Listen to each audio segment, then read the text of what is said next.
future, all you're thinking about, oh, it was so much better back in the past when I knew how everything worked out. I want to go back to the past where I know how everything goes.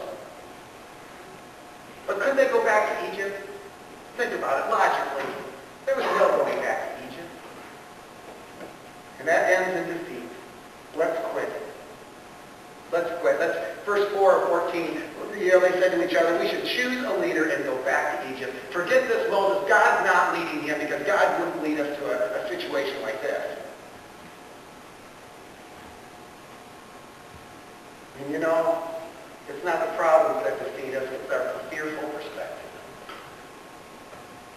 And that's the worst kind of defeat that there is, because it's defeat without a fight. It's defeat without even ever having tried. It's defeat where you never give God a chance, and they miss the window of opportunity. And this verse just really challenges me, because this is what God says in response to all this. He says, not one of you will enter the land I swore to give you with an uplifted hand to make it your home, except Caleb and Joshua. And as for your children that you said would be taken as plunder, I will bring them into the land, and I will give it to them. And don't you love that? Because God's so true to his word. He is so faithful to his promises. He said, I got to tell you, if you parents won't do it, I will do it for your kids.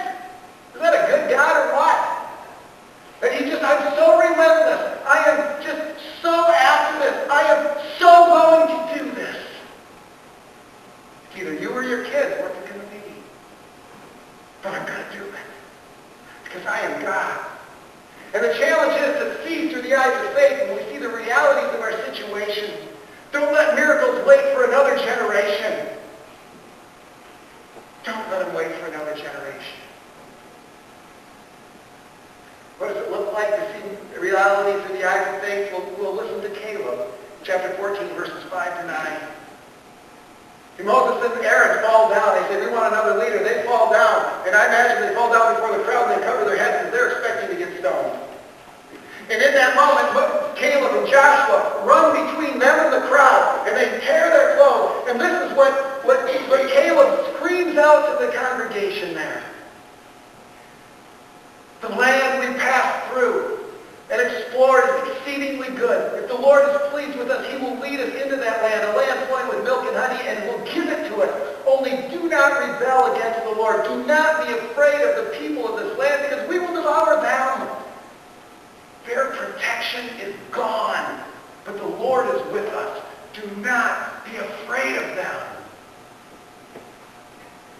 I look at that and I see kind of four things, four characteristics of looking at the eyes of faith. And I just want to list them for you because they really are the antithesis of the other.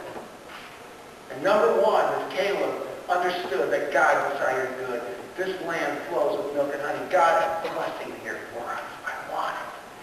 Caleb said. And I'm willing to sacrifice to get it.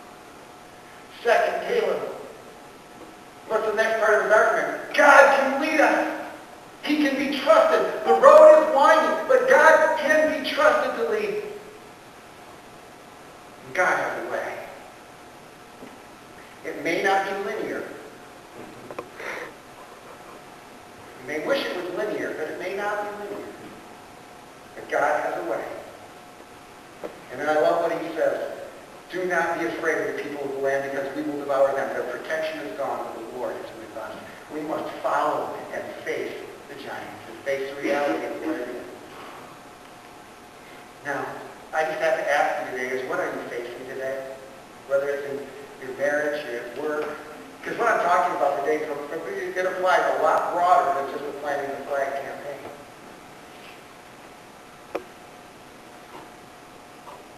I want to tell you that in your marriage, God desires good for you. That in your marriage, he can be trusted to lead you. And he has a way. It may look very dark right now. It may look very difficult right now. But he has a way. And you can trust him. But you have to follow and face the giant. You can't run away from them. You have to face them. Maybe it's a situation at work. Maybe it's a health situation that you're dealing with. You need a miracle. You need to look at that situation in all its reality in the eyes of faith.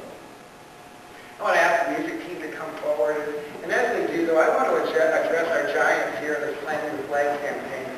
This is a huge thing for us right now. And I was thinking about this. What are the giants that we are really facing here in the campaign? Is it the money? And as I really think about it, the answer is no, it's not the money, because I think $450,000 in cash and $250,000 in pledges is couch change for God.